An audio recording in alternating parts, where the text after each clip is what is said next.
Keajaiban basmalah. Karena ini perdana, otomatis setiap kita memulai sesuatu kita mengucapkan basmalah. Karena ini kita memulai kajian di tempat ini, maka pembahasan kita fokuskan seputar faedah dan juga keajaiban lafaz Bismillahirrahmanirrahim. Ma'asyiral muslimin yang dimuliakan Allah Subhanahu wa taala. Kita tahu bahwa di zaman Nabi sallallahu alaihi wasallam apabila menyebut basmalah, maka Rasul akan mengucapkan bismikallahumma. Itu ucapan yang pertama dibaca Nabi, bismikallahumma.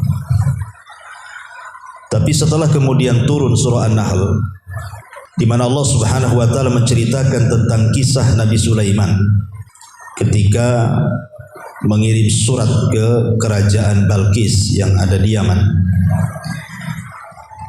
Ketika itu Nabi Sulaiman mengirim surat lewat burung hudhud supaya disampaikan kepada Ratu Balqis. Lah di antara isi suratnya adalah innahu min Sulaiman wa innahu bismillahirrahmanirrahim. Sesungguhnya surat ini datang dari Sulaiman dan sesungguhnya dia memulai dengan suratnya bismillahirrahmanirrahim. Ketika turun surah An-Nahl ini, maka ketika itu Nabi SAW merubah dari bismikallahumma menjadi bismillahirrahmanirrahim. Dan luar biasanya ikhwatul fillah muliakan Allah Azza wa Jalla, bismillahirrahmanirrahim ini, kalau kita melihat sejarah Nabi Nuh alaihi salatu wassalam, Nabi Nuh alaihi salatu wassalam ketika diselamatkan Allah Subhanahu wa taala, apa ucapan yang diucapkan Nuh itu? Bismillahi majreha wa mursaha. Itu ucapan Nabi Allah Nuh alaihi salatu wassalam. Artinya bismillahi majreha wa mursaha, dengan menyebut nama Allah kami berlayar dan kami berlabuh. Ulama mengatakan, lihat bagaimana Nuh alaihi salatu wassalam diselamatkan Allah Subhanahu wa taala dengan kalimat basmalah. Hanya separuh basmalah tetapi bisa menyelamatkan. Kan cuman bismillah saja, tidak ada ar-Rahman ar-Rahim kan. Cuman bismillahi majreha wa mursaha. Majreha ini maksudnya berlayar dan berlabuh gitu maksudnya. Jadi ulama mengatakan, lihat separuh bismillah saja Nuh diselamatkan. Gimana kalau seandainya sempurna bismillah? Separuh saja sudah bisa menyelamatkan Nuh dari gelombang yang maha dahsyat itu, yang secara logika harusnya kapal Nuh itu tenggelam. Tetapi dengan bismillah itulah Allah Subhanahu wa taala memberikan pertolongan kepada Nuh alaihi salatu wassalam. Hanya separuh bismillah, tapi lihat keajaiban. Lah begitu juga dikukuhkannya kerajaan Sulaiman pun karena bismillahirrahmanirrahim tadi. Ketika dia mengirim surat ke Ratu Balqis, dia memulai dengan bismillahirrahmanirrahim. Makanya Allah kukuhkan kerajaan. Dari dua perkara ini saja, separuh bismillah bisa menyelamatkan Nabi Nuh dan sempurna bismillah bisa mengokohkan kerajaan Sulaiman. Ini kan luar biasa berarti lafaz bismillah ini, bukan main-main. Ya. Apalagi lafaz bismillah sendiri dijelaskan oleh para ulama, dia adalah awal ketika Allah Subhanahu wa taala mencatat dengan makhluknya yang bernama qalam di Lauhil Mahfuz. Jadi bismillah itulah ucapan pertama firman Allah Azza wa Jalla yang dicatat oleh qalam, kemudian diletakkan di Lauhil Mahfuz. Dan dia juga ucapan pertama yang Allah perintahkan Jibril untuk dibaca Nabi. Ketika Nabi berada di Gua Hira, Maka Jibril datang kepada Nabi sallallahu alaihi wasallam dan mewahyukan wahyu pertama. Suratul Alaq ayat 1 sampai 5. Apa mulainya? Iqra bismi rabbikal ladzi khalaq, kan gitu. Bacalah bismi rabbik, dengan nama Rabb. Bismi rabbik itu sama dengan bismillah. Jadi bismillah itu awal yang ditulis kolam di Lauhil Mahfuz, dan dia pula awal yang pertama kali Allah perintahkan Jibril untuk membaca kepada Nabi, dan itu pula awal perintah yang diperintahkan Allah kepada Nabi sallallahu alaihi wasallam. Jadi luar biasa ya kalimat bismillahirrahmanirrahim ini. Ma'asyiral muslimin yang dimuliakan Allah Subhanahu wa taala. Makanya setelah kemudian turun surah An-Nahl yang bicara soal bismillahirrahmanirrahim dari surat Nabi Sulaiman An-Nahl ayat 30 itu, maka Nabi sallallahu alaihi wasallam apabila menulis surat untuk mengajak raja-raja masuk Islam, seperti menulis surat ke Raja Najasyi, Raja Herakli, Raja Kisra dan begitu seterusnya, maka Nabi SAW akan memulai suratnya dengan bismillah, sebagaimana disebutkan dalam riwayat Abi Hurairah radhiyallahu anhu yang terdapat dalam Sahih Muslim. Jadi ketika Nabi SAW mengirim surat kepada Herakli, pembesar Romawi, maka Rasul memulai suratnya dengan bismillahirrahmanirrahim min Muhammadin Rasulullah ila Herakli adimir Rum. Bismillahirrahmanirrahim, ini surat dari Muhammad sebagai utusan Allah ditujukan kepada Herakli, pembesar Romawi. Semua surat-surat Rasul dimulai dengan bismillah. Dan akhirnya menjadi kebiasaan para ulama, apabila mereka mengarang sebuah kitab, maka lihat kitab-kitab para ulama mesti diawali dengan bismillah ya, karena demikian tinggi barokah daripada bismillah itu. Kenapa demikian? Ada sebuah hadis yang menarik, orang yang membaca basmalah itu, ikhwan. Kata Nabi SAW dalam sebuah hadis, jadi orang yang membaca basmalah itu, kata Nabi SAW, diriwayatkan dari Abul Malih. Hadis ini dikeluarkan Imam Ahmad dalam musnadnya. Jadi tentang seorang laki-laki yang dibonceng Nabi, seorang laki-laki yang dibonceng Nabi. Kemudian fa'atharat dabatun, tiba-tiba kemudian mungkin tunggangannya ini agak sedikit rewel ya, sehingga akhirnya orang ini tergelincir. Lah, ketika tergelincir, tiba-tiba kemudian dia mengatakan ta'isha syaitan, celaka setan. Karena kita tahu bahwa unta itu kan tabiatnya setan gitu ya. Jadi dia secara refleks orang ini mengatakan celaka kau setan gitu. Karena dia tergelincir dari untanya itu. Maka Nabi SAW mengatakan la taqul ta'isha syaitan, jangan kau katakan celaka setan. Fa innaka idza qulta dzalik, sebab kalau engkau mengucapkan kalimat itu ta'azama hatta yakuna mislal bait, nanti setan besar kepala sampai kepalanya sebesar rumah, kata Nabi. Kemudian kata Nabi SAW, wa yaqul, dan setan akan mengatakan bikuwati, lihat karena kekuatanku, kata setan, dia mengucapkan kalimat itu. Walakin, akan tetapi kata Rasul, kul bismillah, jangan bilang celaka setan, tetapi katakanlah bismillah.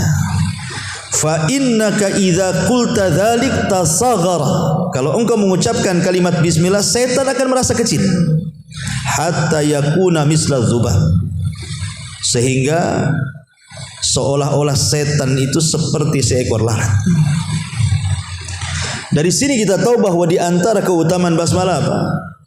Bisa menghinakan syaitan.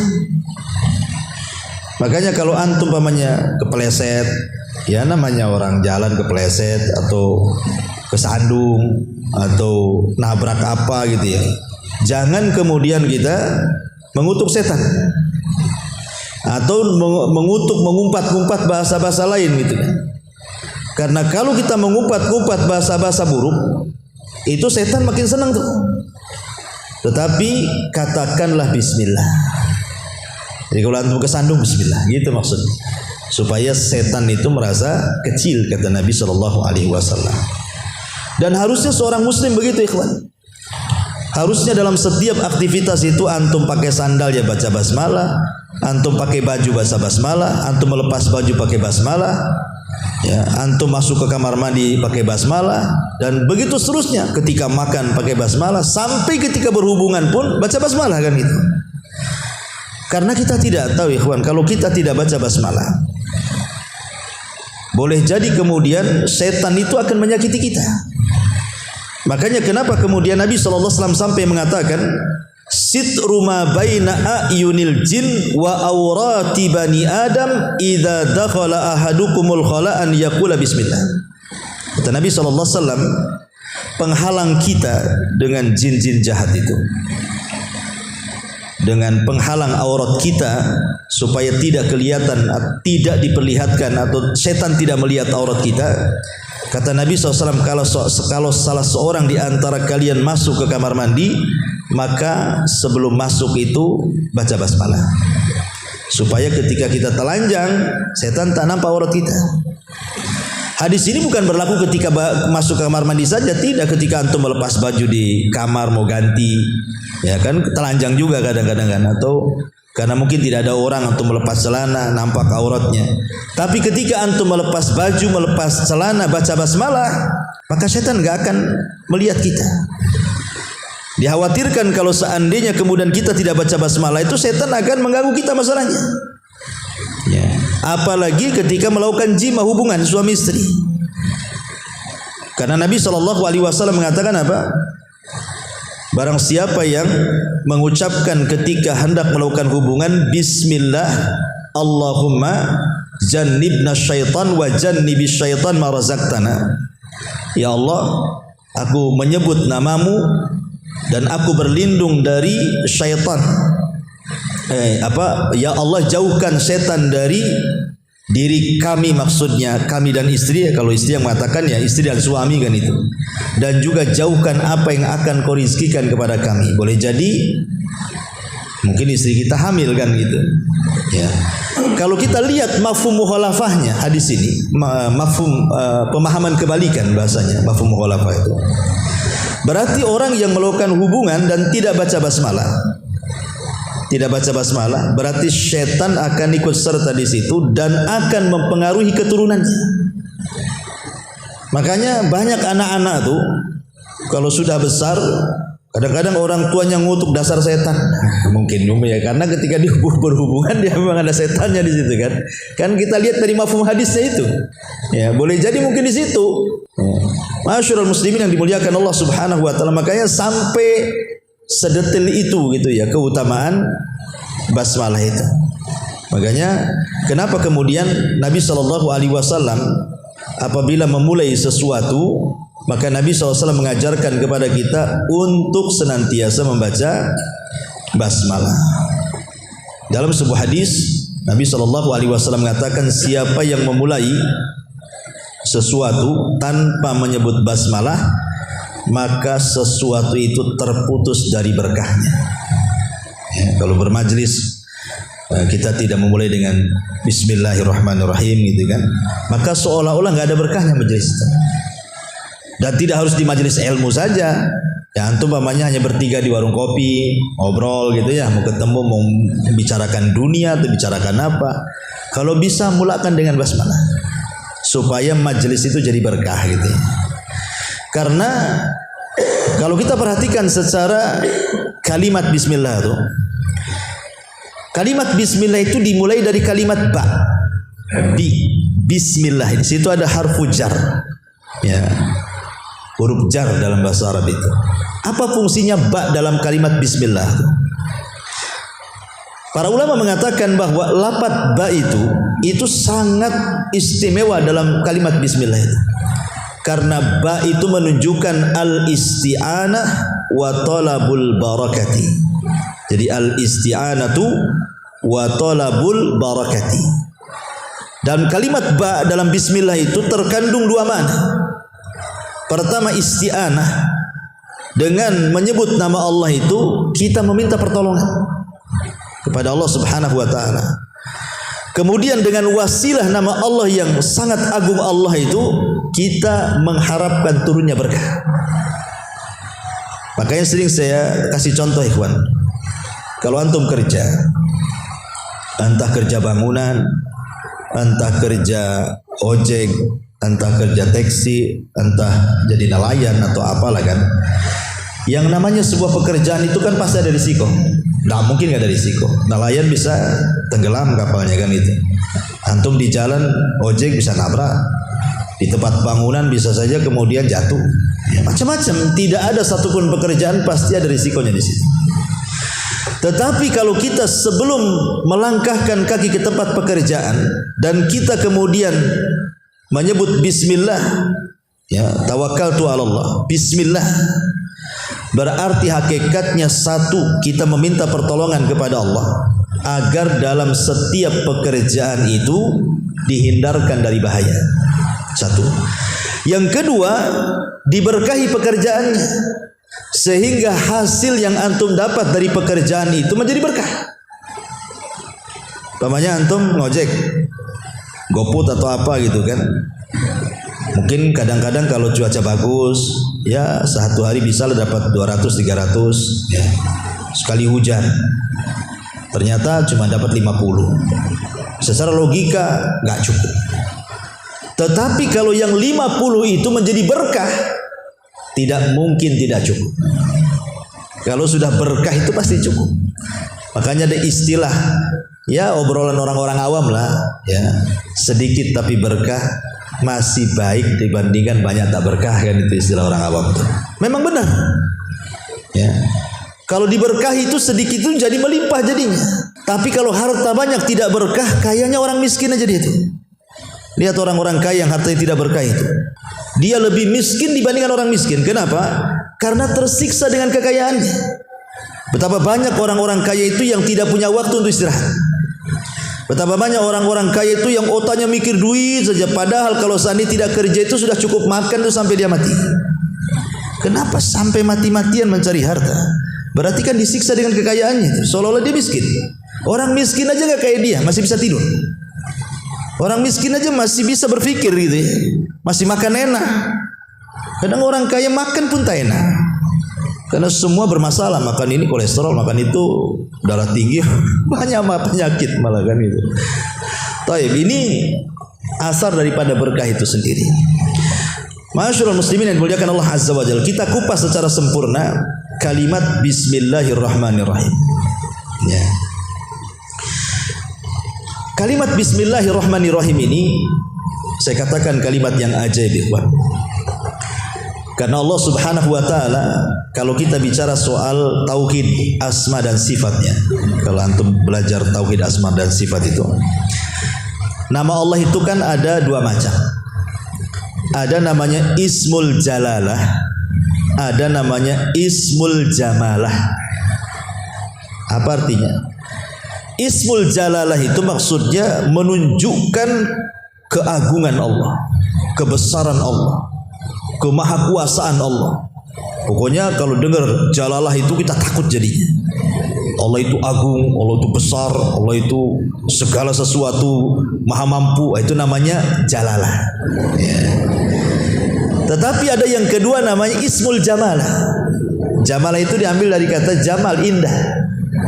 Kalau kita dengarnya itu enak gitu ya. Kalau disebut Jalalah takut kita rasanya. Tapi kalau disebut Jamalah sedap kita rasanya.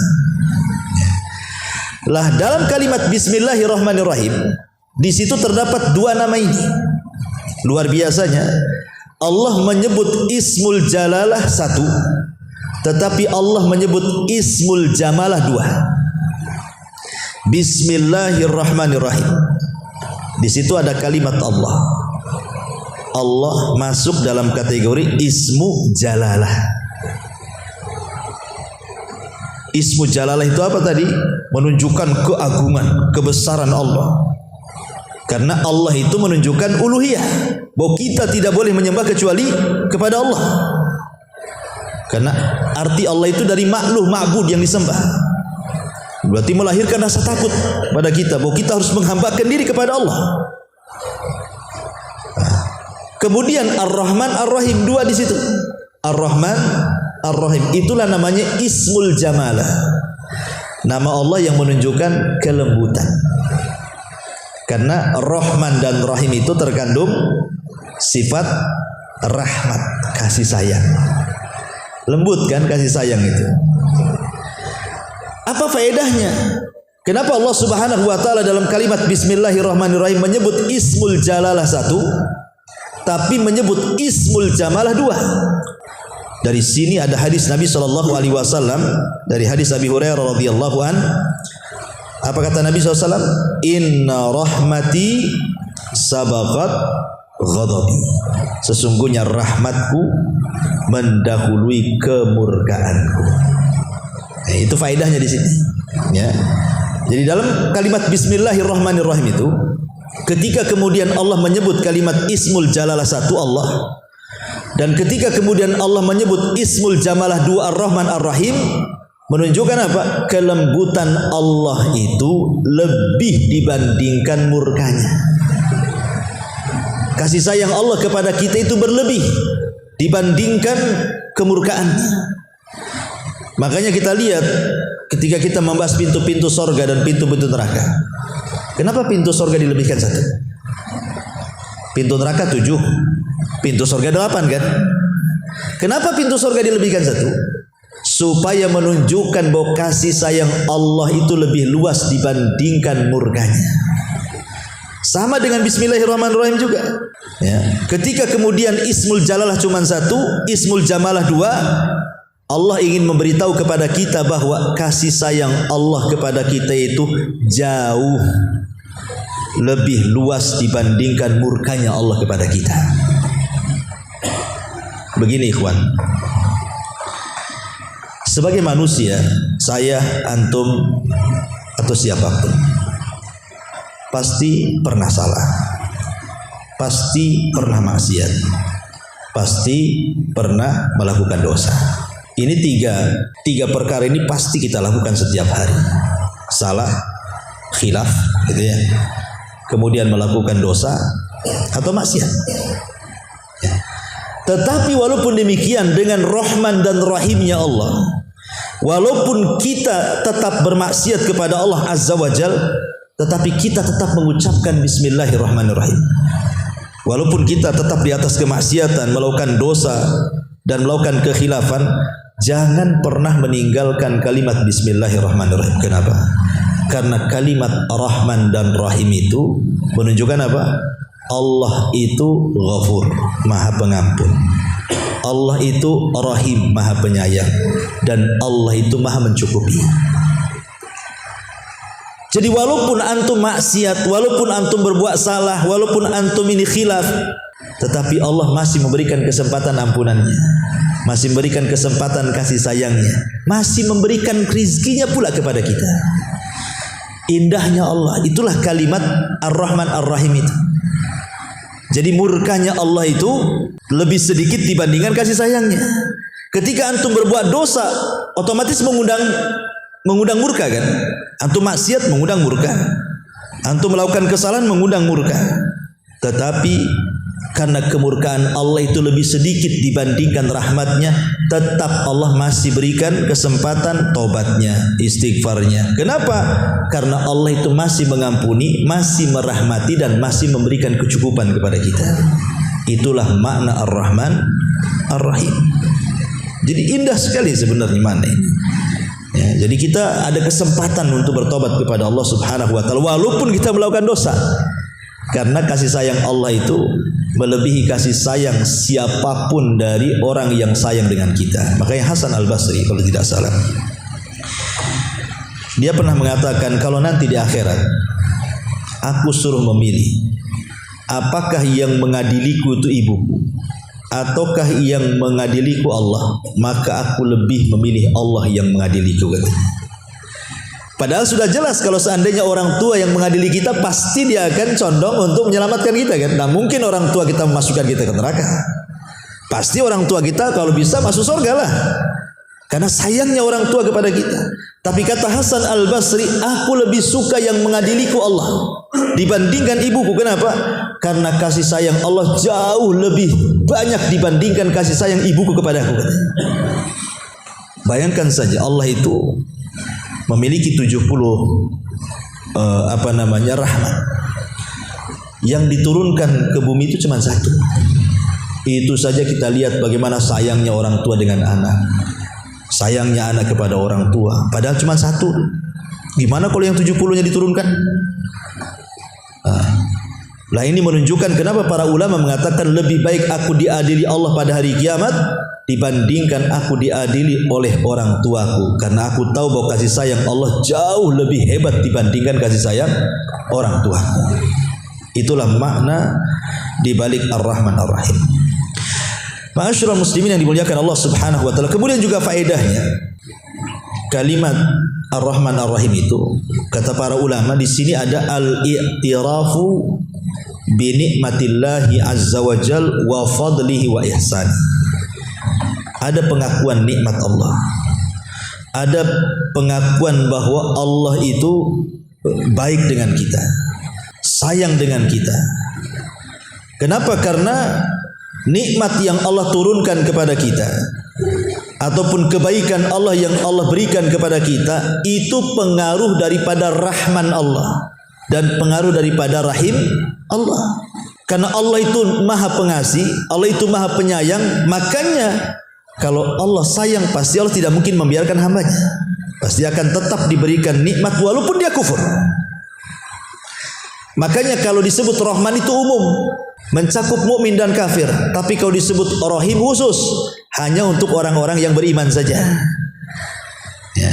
Kenapa orang kafir itu mereka bermaksiat tapi masih tetap aja dikasih kesehatan, dikasih makan, dikasih rizki, dikasih pekerjaan, bahkan lebih kaya dibandingkan orang Islam? Karena mereka dinaungi Rahman, Ar-Rahman. Yang menaungi mereka itu nama Allah Ar-Rahman. Tetapi rahmannya Allah itu hanya di dunia saja. Tapi kalau Rahim itu sampai ke akhirat. Makanya Ar-Rahim itu hanya diberikan kepada orang-orang yang beriman. Kalau Ar-Rahman ini umum, mukmin dan kafirnya masuk di situ. Ini juga di antara faedahnya. Kemudian juga di antara faedahnya adalah al-jam'u bainat tarhibi wa targhib. Dalam kalimat Bismillahirrahmanirrahim di sini Allah hendak mencampurkan dua kata. Pertama tarhib dan yang kedua targhib. Tarhib itu perasaan takut dan targhib itu perasaan harap. Satu sisi kita takut, tapi sisi lain kita berharap. Takut karena di situ ada lafaz Allah, Ismul Jalalah, melahirkan rasa takut kan. Kemudian rasa harap karena di situ ada Ismul Jamalah, Ar-Rahman, Ar-Rahim. Dan takut harap itu adalah dua sayapnya seorang mukmin. Karena itu adalah rukun ibadah hati. Rukun ibadah hati berapa? 3. Cinta, takut, harap. Kan itu ya. Lah takut dan harap itulah sayap kita. Sementara kecintaan itu di tengah di dada kita. Kita harus cinta kepada Allah, kita harus takut kepada Allah, kita harus berharap kepada Allah. Supaya seimbang hidupnya. Karena kalau tidak seimbang, orang itu dipenuhi rasa takut aja, nanti putus asa. Takut dosa, takut dosa, takut dosa, masuk neraka, masuk neraka, masuk neraka. Stres akhirnya, putus asa. Tapi kalau harap saja, nggak apa-apa maksiat, kan Allah Maha Pengampun, nanti juga masuk surga. Itu harap, harap, harap. Akhirnya meremehkan ibadah. Ya. Tapi kalau dicampurkan takut dan harap, akhirnya kan seimbang kan. Satu sisi takut diazab, sisi lain berharap masuk surga kan. Akhirnya seimbang hidupnya. Tetapi kata para ulama, kalau waktu sehat, maka dilebihkan takut dibandingkan harapnya. Tapi kalau lagi sakit, dilebihkan harapnya dibandingkan takutnya. Apa maknanya? Kalau antum lagi sehat, lebihkanlah takut dibandingkan harap, supaya jangan meremehkan ibadah. Tapi kalau lagi sakit, apalagi sakit parah, maka lebihkan harapan. sedikitkan takut supaya jangan suudzon kepada Allah. Makanya antum disunahkan kalau mendatangi orang yang sakit parah itu disuruh menghibur dia. Ingatkan amal kebaikannya, jangan diingatkan amal buruknya. Ya, kalau antum mengunjungi orang sakit tuh, ingatkan amal baik dia. Kamu ini orang baik, saya lihat kamu ini rajin ngaji, rajin sholat, rajin apa gitu kan. Jadi ketika dia sakit, kalaupun Allah takdirkan dia mati, itu yang diingat tuh. Akhirnya dia mati husnudzon kepada Allah kan. Pasti ada harapan masuk surga gitu maksudnya ya kan. Boleh jadi husnudzon itulah ibadah terakhir yang dia bawa. Tapi kalau antum takut-takuti dengan dosa, cepatlah sembuh, kita maling lagi. Ya, ayo cepat sembuh, kita mabok lagi. Cepat sembuh, kita zina lagi. Nanti kita lagi udah sakit, makin takut, cepat mati, dia takut neraka kan. Akhirnya suudzon kepada Allah jadinya. Lah suudzon itulah jangan-jangan dosa terakhir pula yang dia bawa pula kan begitu. Nah inilah dalam Bismillahirrahmanirrahim itulah tergabung antara tarhib dan targhib. Kemudian juga di antara faedahnya adalah ad-dilalatu ala annal isti'anata innama tustamaddu minallahi azza wajalla. Di sini juga ada petunjuk bahwa al-isti'anah meminta pertolongan itu hanya boleh diminta dari Allah dan tidak boleh diselewengkan kepada selain Allah Subhanahu wa taala. Apa maknanya? Ketika kita membaca basmalah itu bismillahirrahmanirrahim, artinya kita meminta pertolongan kepada Allah. Karena yang pertama kita sebut apa? Lafaz Allah, di mana semua nama tertuju kepada Allah. Makanya kalau kita menyebut Asmaul Husna pasti Allah dulu kan. Allahu Ar-Rahman Ar-Rahim Al-Malik Al-Qudus kan itu ya. Karena semua nama Allah itu sumbernya di Allah. Semua nama Allah itu kembali kepada zat yang satu namanya Allah. Lah ketika kemudian kita mengatakan bismillah itu artinya kita menambahkan isti'anah. Hanya kepada Allah lah aku meminta pertolongan, karena dia zat yang memang layak disembah. Ketika zat itu layak disembah, berarti memang dia itu kuat. Ya. Sebab sesembahan selain daripada Allah itu mereka lemah, tidak layak disembah, apalagi diminta pertolongan kan. Mereka lemah, menciptakan tidak bisa, berserikat dalam penciptaan pun tidak. Kalaupun diambil sesuatu barang mereka oleh lalat tidak bisa diambil lagi. Lemah. Macam mana makhluk yang lemah kita minta pertolongan? Ya kita minta pertolongan ke makhluk yang kuat lah. Dia yang menciptakan, dia yang ngasih rizki, dia yang mengatur, dia yang menguasai. Itulah pantas kita meminta pertolongan kepada dia. Makanya kita katakan bismillah itu artinya kita meminta pertolongan kepada Allah. Supaya apa? Supaya setiap aktivitas kita itu Allah ikut campur di dalam. Kalau untuk bekerja, sebelum bekerja baca basmalah itu supaya Allah ikut campur dalam pekerjaan antum itu. Jadi kalau seandainya Allah takdirkan ada masalah dalam pekerjaan, sesulit apapun masalah, kalau ikut campur di situ pasti akan diurai itu.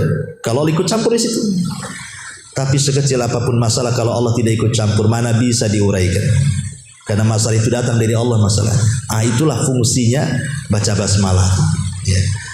Kemudian juga di antara faedahnya adalah izharu mukhalafatil musyrikin. Dengan membaca basmalah itu sebenarnya hakikatnya kita sedang menyelisihi orang-orang musyrik. Karena dulu orang-orang musyrik itu yang mereka sebut siapa? Lata, Uzza, Manat, demi Lata, demi Uzza, demi Manat kan. Maka Islam mengajarkan jangan menyebut-nyebut berhala, tapi menyebutlah kalimat Allah. Berarti ketika kita mengatakan bismillah hakikatnya menyelisihi semua orang musyrik. Ketika mereka menyebut nama berhala mereka, kita menyebut zat yang menciptakan berhala itu, Allah Subhanahu wa taala. Kemudian juga di sini ada bantahan kepada orang-orang Qadariyah. Karena orang-orang Qadariyah itu salah satu pemahamannya adalah bahwa seorang hamba itu bisa menciptakan sendiri perbuatan. Seorang hamba itu bisa menciptakan perbuatan. Lah kalau memang seorang hamba bisa menciptakan sendiri perbuatannya, lalu apa gunanya bismillah? Justru bismillah itu kita meminta pertolongan kepada Allah. Karena tidak ada yang menciptakan perbuatan kecuali Allah. Karena orang-orang Qadari itu kan menganggap kalau yang baik datang dari Allah, kalau yang buruk itu ciptaan dia sendiri, Allah tidak tahu. Ya, karena tidak mungkin keburukan dinasabkan kepada Allah. Kalimat ini sebenarnya kalau kita sering saya katakan yang baik datang dari Allah, yang buruk datang dari kita. Maksudnya kalau itu pilihan kita, bukan kita yang menciptakan, ya benar saja. Tapi kalau keburukan kita yang menciptakan, Allah tidak tahu, itu qadariyah namanya. Itu seperti orang Majusi yang mengatakan ada Tuhan gelap, ada Tuhan cahaya namanya. Tuhan gelap jahat, Tuhan terang baik. Nanti pembagian Tuhan seperti itu. Makanya kenapa Rasul mengatakan al-qadariyatu majusi hadil ummah. Qadariyah itu majusinya umat ini. Karena mereka meyakini bahwa perbuatan buruk itu dia yang menciptakan, Allah tidak ikut serta di situ. Nah, ini kan tidak. Semua baik dan buruk itu datang dari Allah. Allah yang menciptakannya. Cuman Allah hanya perintahkan yang baik dan Allah tidak perintahkan yang buruk. Tapi dua-duanya Allah yang ciptakan. Bukan kita yang menciptakan. Ya, ini juga diantara faedahnya. Termasuk juga kata para ulama bahwa menyebut basmalah ini adalah sababun li husulil khairi wal barakah. Sebab terbesar mendapatkan kebaikan dan juga keberkahan. Termasuk juga sebab bisa menyelamatkan dari hal-hal yang ditakutkan seperti syaitan dan yang semacamnya. Ini diantara faedah secara umum lafaz basmalah. Baik, kita masuk, kapan kita ucapkan basmalah ini? Di tempat apa saja kita mengucapkan basmalah itu? Pertama, kita mengucapkan basmalah itu ketika kita naik kendaraan. Antum dari rumah ke sini kan naik motor, ya, atau yang naik mobil atau naik gojek, ya. Maka ketika antum naik kendaraan itulah baca basmalah. Karena Allah mengatakan dalam surah Hud ayat 41, wa qala rkabu fiha bismillahi majreha wa mursaha inna rabbi laghafurur rahim. Dan Nuh berkata, naiklah kamu sekalian ke dalamnya dengan menyebut nama Allah. Ketika kita naik di kendaraan, maka kita baca bismillah atau bismillahirrahmanirrahim. Insyaallah antum akan selamat sampai di sini. Sebagaimana Nuh diselamatkan dengan gelombang, maka Allah akan selamatkan antum sampai di sini. Gak akan celaka, gak akan jatuh, gak akan apa. Yakin, Nuh saja separuh bismillah bisa menyelamatkan perahu dari ombak, kan itu ya, separuh tuh. Kalau antum baca bismillahirrahmanirrahim, antum naik, berarti sempurna tuh. Ya, antum harus yakin antum selamat sampai di sini. Nuh saja diselamatkan dengan gelombang yang besar, antum udah pakai gelombang. Ya, yang ada gelombang pesawat telepon. Itu enggak masalah kalau gitu. Intinya bahwa ini yang pertama, saat naik kendaraan. Yang kedua, ya tadi saat menulis surat. Kan sekarang nggak zaman disuratkan.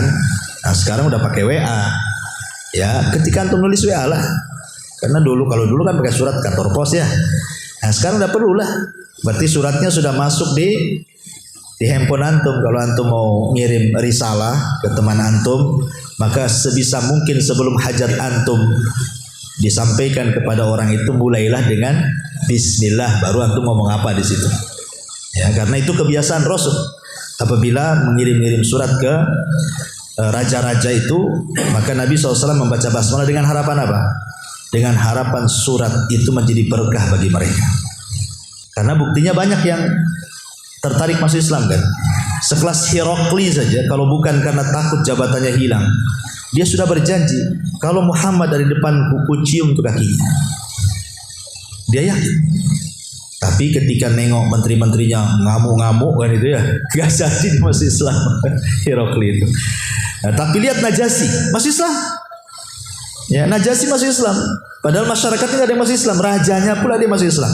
Makanya ketika mati Rasul mensalat gaibkan, dan itu salat gaib pertama dalam Islam. Ketika Najasyi meninggal kan gak ada orang nyalati di Ethiopia, ya terpaksa Rasul menyalat gaibkan di Madinah.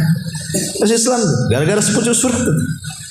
Ya, kemudian Raja Muqawqis Mesir, memang dia tidak masuk Islam, tapi dia menghargai surat itu sehingga memberikan hadiah dua wanita.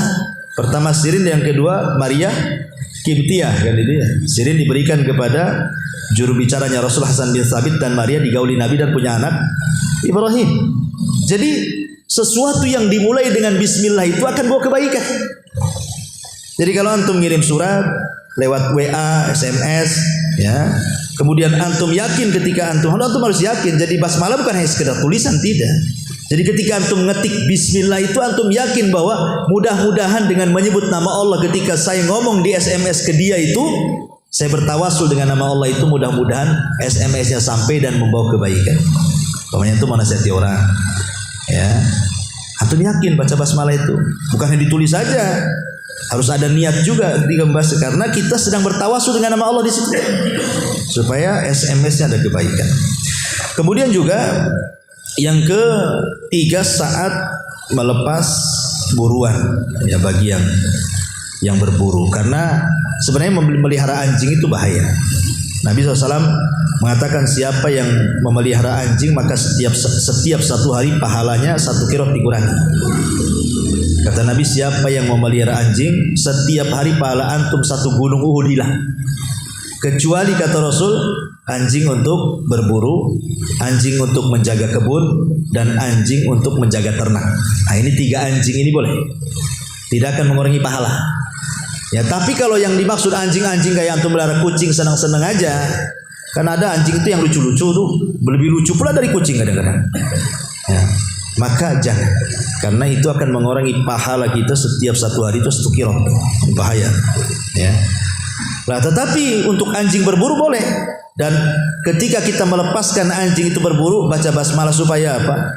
Supaya ketika dia menggigit buruannya, Allah takdirkan mati pula, maka sudah halal bangkai. Ya, karena kita melepaskannya baca basmalah. Dengan catatan tidak ada anjing lain yang menyerang. Ya. Kalau kita kirim anjing kita, ada pula anjing liar ikut, ya itu namanya syubhat, tidak boleh dimakan. Karena yang dikhawatirkan yang membunuh bukan anjing kita, anjing liar pula kan. Nah, itu namanya masuk ke syubhat tuh. Atau ketika diburu sama anjing kita, nyemplung pula lah buruannya ke sungai. Kita tidak tahu yang membunuh itu kurang oksigen di sungai atau anjing kita. Nah, itu nanti masuk ke syubhat, itu ada babnya lagi kan. Maksudnya yang normal-normal aja lah, umpamanya pas diterkam mati, halal. Karena ketika melepas baca basmalah. Ya. Tetapi dengan syarat anjing terlatih. Kalau nggak terlatih tidak boleh. Apa maksud terlatih? Berdiri, berdiri, duduk, duduk, lari, lari, terkam, terkam. Ini duduk, berdiri, berdiri, duduk, diam, lari. Apa ini anjing bego? Anjing ini nggak halal buruannya. Itu nggak terlatih. Anjing bego nggak boleh. Ya, memang syaratnya harus terlatih. Ya. Karena kalau terlatih itu dia tidak akan makan buruannya. Dia hanya untuk tahu ini untuk majikannya. Tapi kalau kemudian diburu dimakan pula sama dia, berarti bego anjing ini, nggak paham itu punya tuannya, itu haram, tidak boleh. Belum terlatih. Ya.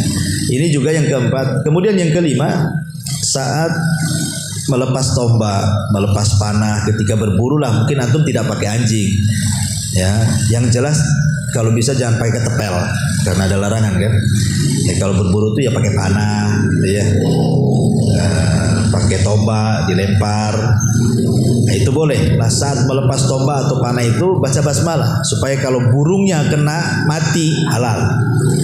Tapi kalau masih hidup maka harus disembelih lagi. Ya. Kemudian yang ke-6, saat makan. Saat makan.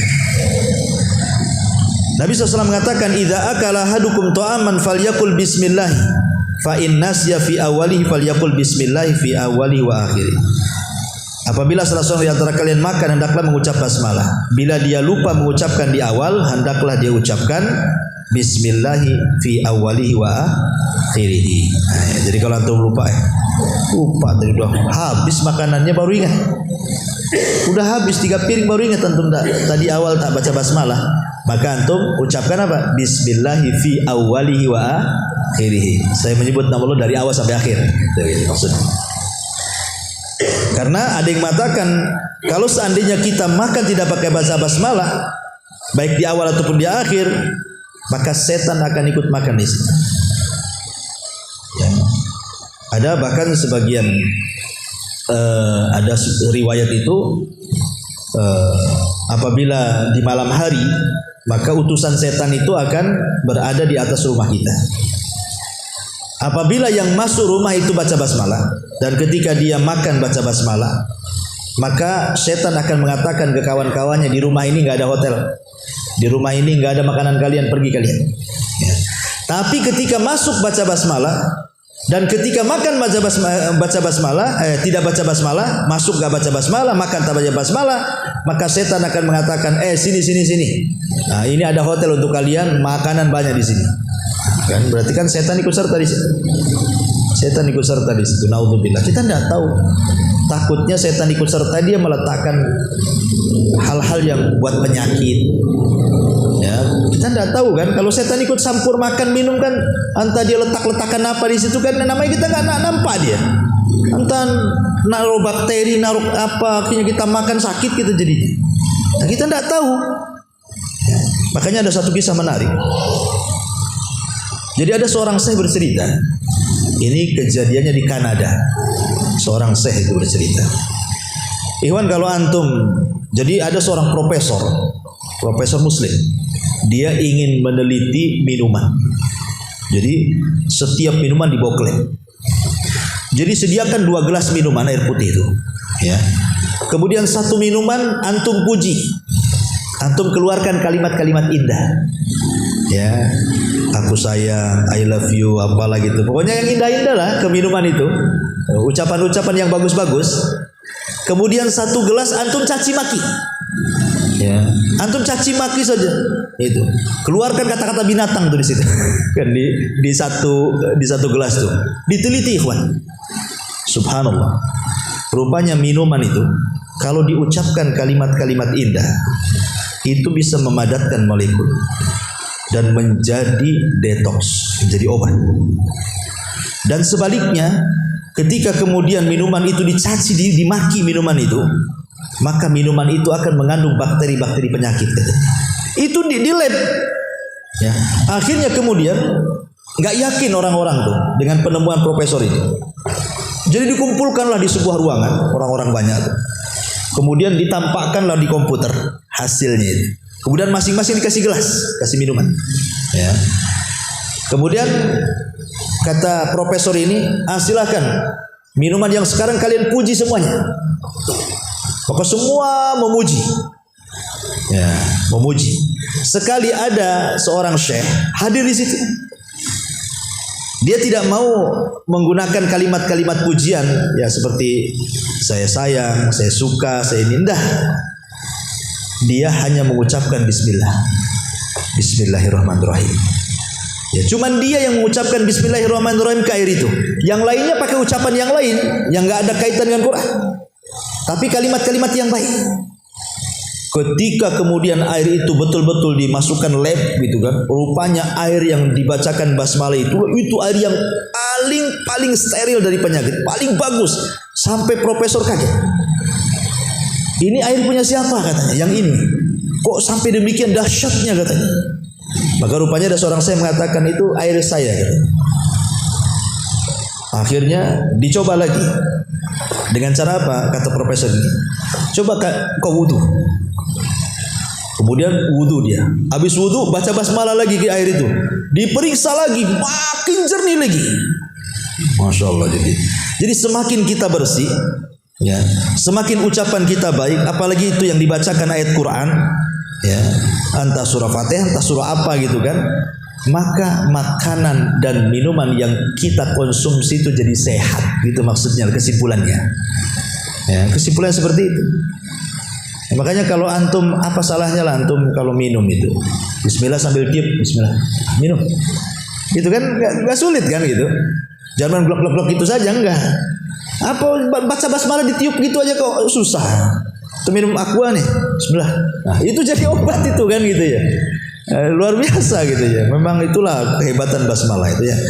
Kemudian juga yang nomor 7, ya, saat menutup wadah makanan dan minuman. Kata Nabi SAW,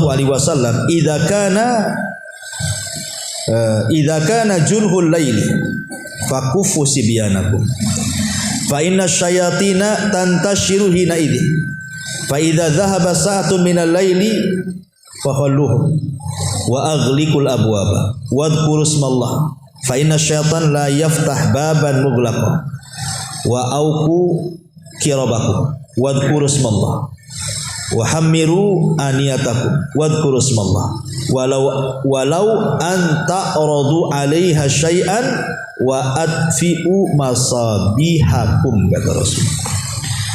Apabila sayap malam telah tiba, maksudnya sudah terbenam nih, matahari masuk ke malam hari, ya, maka tahanlah anak-anak kecil kalian, jangan dikeluarkan, masuk ke rumah. Kalau udah maghrib, masukkan anak-anak antum ke dalam rumah, ya, tutup pintunya, karena setan saat itu sedang bermain-main, bertebaran di mana-mana. Nanti kesurupan pelan antum, ya. Pokoknya jelang maghrib saja masukkan anak-anak itu, jangan ada yang berkeliaran.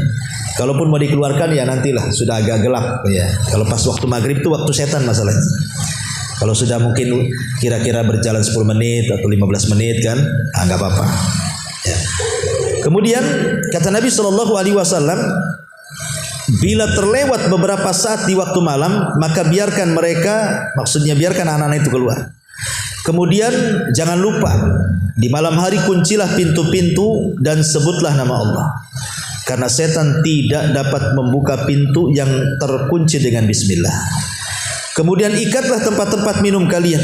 Maksudnya tutup tempat. Kalau kita mau tidur, istri antum tuh suruh nengok ke dapur, ada enggak makanan, minuman, atau yang mungkin lauk yang tersisa di kuali gitu ya. Karena dikhawatirkan tadi, kawan, malam hari ini setan datang, dia akan memasukkan sesuatu masalahnya ke makanan minuman itu, yang kita tidak tahu. Yang dimasukkan itu apa kita tidak tahu. Bakteri-bakteri kita tidak tahu kan begitu. Makanya kata Nabi, tutup. Ketika nutup itu baca basmalah, karena dia tidak akan mampu buka. Setan itu tidak akan mampu membuka tutup makanan minuman yang kita bacakan basmalah.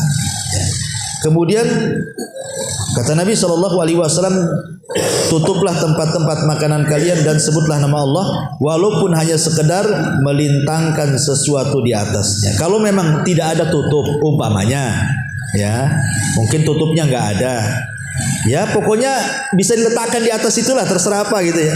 Entah umpamanya kodeknya kan gitu ya. Nah, umpamanya kan tutupnya nggak ada, bingung, ambillah kodekannya itu, taruh di atasnya gitu saja, baca basmalah. Nah, maka amanlah tuh makanan tuh. Cuman kan sederhana sebenarnya, tapi lihat asrornya, faedah tersembunyi dari kalimat bismillah itu luar biasa. Setan tidak bisa dekat-dekat sama makanan itu.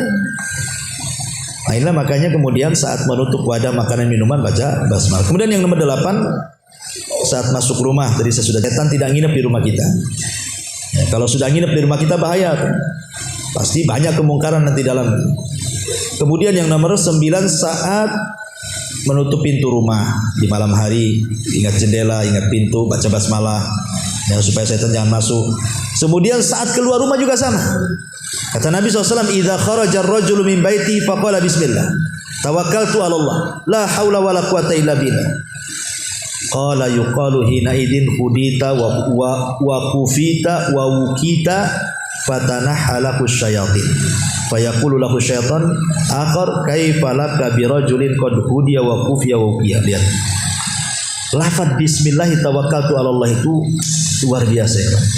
Kalau antum keluar rumah, antum kan kerja lama masalahnya kan, kadang keluar rumah itu sore baru balik, ya, malam ada yang malam baru balik, artinya kan meninggalkan rumah lama.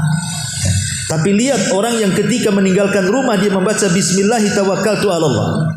Kata Nabi SAW, apabila salah seorang keluar dari rumahnya lalu dia mengucapkan bismillah tawakkaltu 'ala Allah dengan menyebut nama Allah, aku bertawakal kepada Allah, la haula wala quwata illa billah, tidak ada daya dan kekuatan kecuali milik Allah, akan dikatakan pada saat itu, siapa yang mengatakan? Setan. Ya, apa yang mengatakan? Allah akan mengatakan kepada orang ini, ya, engkau akan senantiasa diberikan hidayah. Satu. Jadi ketika antum keluar rumah, antum tidak akan disesatkan orang. Di luar itu banyak syubhat, banyak syahwat masalahnya kan, yang disodorkan ke kita itu. Maka Allah katakan, engkau akan diberikan petunjuk, dan petunjuk itu sebesar-besar nikmat daripada pekerjaan antum itu sendiri. Ya. Kemudian yang kedua, engkau akan dicukupi. Artinya apa dicukupi? Diberkahi pekerjaan. Ya. Kemudian engkau akan dijaga. Dijaga ikhwan. Dijaga dari orang yang hasad ketika hasad kepada antum, dijaga dari orang yang dengki ketika dengki kepada antum, dijaga oleh mata-mata yang memiliki sihir ain dan begitu seterusnya. Yang namanya antum di perusahaan itu pasti ada orang hasad. Nah, mungkin gak ada orang hasad? Pasti ada orang hasad kan? Apalagi mungkin antum agak tinggi lah levelnya, pejabatnya di situ itu. Kadang-kadang mau digeser-geser orang. Hasadnya mereka sama kita itu. Biar tidak ada hasad orang hasad sampai kepada kita, kata Nabi SAW, qad hudiya wa kufiya wa wukiya, dia akan dijaga. Wa kufita, bukan hanya itu saja, bukan hanya engkau akan dijaga gitu ya. Ya, setan pun fatanah halahu syaitan. Setan tidak mungkin dekat-dekat sama antum. Enggak akan dekat-dekat. Coba bayangkan fakta utama. Dan setan yang lainnya akan mengatakan, macam mana engkau dapat menyesatkan orang ini sementara orang ini sudah diberikan hidayah, sudah dicukupi, sudah dijaga, macam mana pula mau menggoda dia? Jadi kalau antum keluar dari rumah pulang pun aman. Antum tidak khawatir keluarga yang ditinggalkan. Antum tidak khawatir rumah yang ditinggalkan. Karena betapa banyak orang yang meninggalkan rumah kebakaran, entah konsleting listrik kan itu ya, kita tidak tahu. Entah karena kecurian, entah kemasukan binatang-binatang buas, masuk ular, masuk apa, kita tidak tahu rumah kita kalau ditinggal. Tapi dengan kita titipkan kepada Allah Subhanahu wa taala jauh lebih aman dibandingkan dititip ke satpam. Karena ada juga kasusnya kan, satpam pula kerja sama-sama maling, ketangkap kan itu. Ya. Padahal harusnya dia jaga kan itu. Ya itu oknum lah. Banyak satpam yang baik juga kan. Nah, ini juga yang nomor 10. Yang nomor 11 saat meruqyah jelas ya. Sebelum meruqyah harus baca basmalah dulu.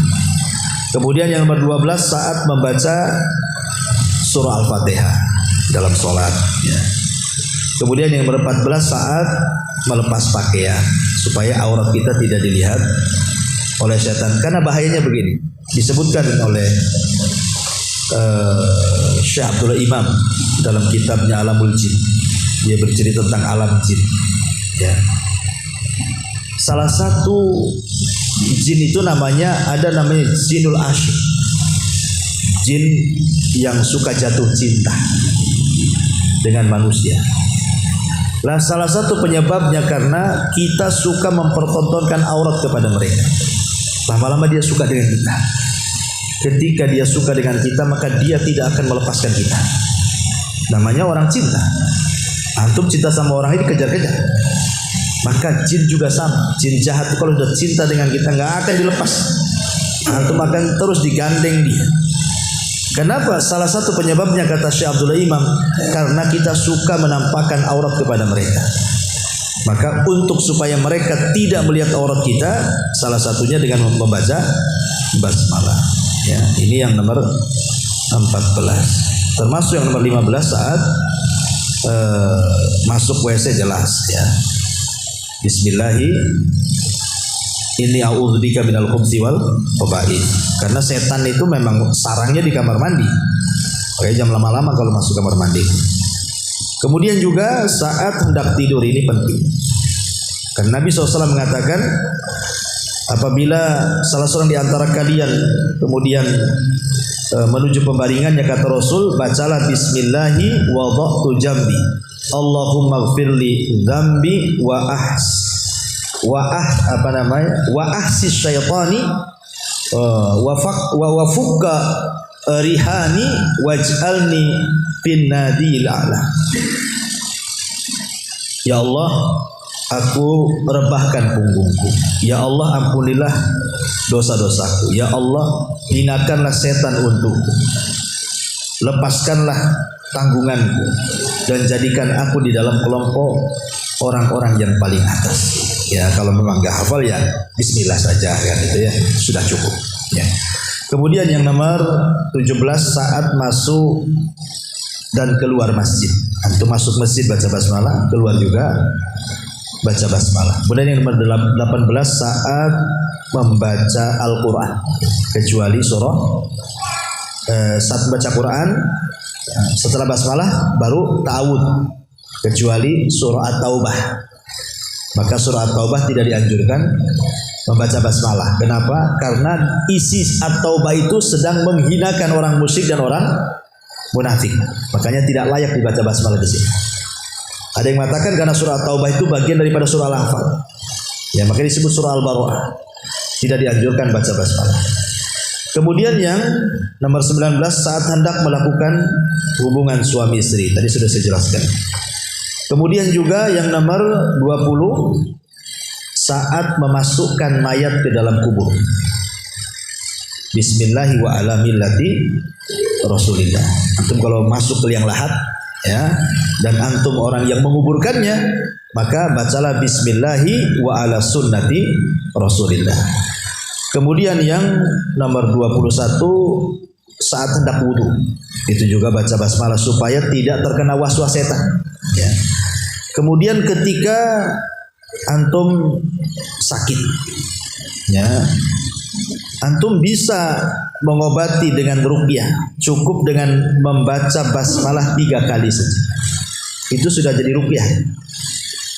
Namanya antum sakit kepala, biar sakitnya itu tidak membahayakan, ya, antum cukup baca bismillah 3 kali, membaca bismillah 3 kali, kemudian antum baca a'udzubillah wa qudratihi min syarri ma ajri wa uhadir sebanyak 7 kali, usap ke tempat sakit, maka itu sudah bisa menjadi obat. Kemudian juga yang selanjutnya ketika zikir pagi petang, itu jelas, ya, pakai baca basmalah kan, bismillahilladzi la yadurru masmi syai'un fil ardi wala fis sama wa huwa samiul alim 3 kali, pagi atau sore, atau ketika antum singgah di sebuah tempat yang menakutkan, ya, umpamanya antum lewat gelap, kok bulu kuduk merinding, ya, takut setan itu bukan syirik, ikhwan, tidak. Kalau antum takut setan enggak syirik. Kenapa? Karena setan itu musuh. Antum takut sama musuh enggak syirik. Pemain antum diancam preman, awas kalau ketemu, bunuh kamu. Takut akhirnya kita kan. Lah, sama kita lewat kemudian setan nakut-nakuti kita, kemudian kita takut sama setan itu tidak ada masalah. Tabiat manusia memang takut. Karena setan musuh masalah. Yang jadi masalah itu bukan takutnya sama setan. Setelah takutnya apa yang antum lakukan? Kalau antum kemudian melakukan hal-hal yang diharamkan, jadi haram. Atau melakukan hal-hal yang berbau syirik, ya jadi syirik. Karena takut-takutnya antum datangkan dukun ke rumah untuk meruqyah, nah, jadi syirik. Ya. Atau antum melakukan hal-hal yang bukan sebab, tapi antum jadikan sebab. Antum ambil garam banyak-banyak dilempar, ngapain antum melempar-lempar garam? Setan gak takut sama garam. Nah, jadi haram kan? Nah, mubazir kan? Nah, tapi kalau antum ketika takut cukup baca bismillah kata Rasulullah. Apa kata Rasulullah? Ucapkan bismillah, kemudian wala tubali, jangan dipedulikan kata Rasulullah. Jadi kalau antum takut jangan peduli, bismillah, bismillah, bismillah. Gitu aja gitu. Nanti setannya akan kecil dia, lama-lama setannya akan kabur. Dan antum harus yakin bismillah itu bisa mengecilkan setan seperti lalat. Tapi kalau antum nggak yakin, ya, karena sesuatu harus dilakukan dengan yakin. Harus dilakukan dengan yakin. Jadi ada amalan namanya amalan lisan, baca bismillah. Ada namanya amalan al-janan, al-jinan, artinya amalan hati. Hati kita yakin bahwa lafaz itu bisa mengalahkan mereka. Karena yang kita sebut itu nama Allah, Ismul Jalalah, ya, nama yang agung yang semua tunduk di bawahnya. Jadi harus ada amalan lisan, ada amalan hati. Wallahu a'lam.